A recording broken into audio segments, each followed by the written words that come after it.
There can be economy only where there is efficiency, meaning economy also has to be carried out and accompanied not only by responsibility, sincerity, accountability, and cautions from each and everyone and from the people in general, from the society, but also by the politicians and governments that we choose, support, and vote for in the first place, and that ultimately govern us and basically control our actions and policies and professions in one way or another, because a stable, wise, intelligent, fair, just, equitable,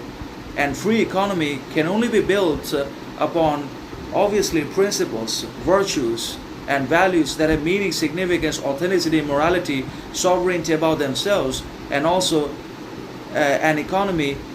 can be built only when the people as well as the politicians and the whole system is equally responsible, accountable, and wise, intelligent, and cautious regarding its nature, behavior, action, perception in one way or another, ultimately realizing that everything has consequences and that each and every one of our actions, behaviors, and outbursts is going to have repercussions and consequences that will ultimately hurt the economy, obviously because of our own lack or complete absence of psychological efficiency, mental balance, emotional equilibrium, and spiritual awakening. So that's how an economy can be built only when the people are equally intelligent, wise, careful, rational, reasonable, critical, and not necessarily emotional, impulsive, aggressive, envious, or hateful all the time towards one another, obviously because of imbalances in professions,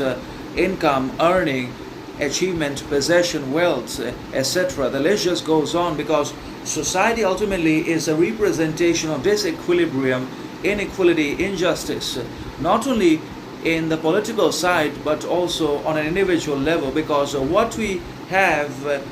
may not necessarily be in the life of the other people, and what the other people sometimes have in their possession, wealth, success, achievement, we don't have that, or we may not always have what the others have. So this obviously imbalance, contradiction, and counterproductivity always exists, and it always continues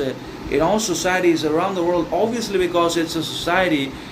where different types of people live together, even if they don't always want to, but they had to, and obviously that creates conflicts, chaos, but also harmony, happiness, and unity also, and a meaningful, wise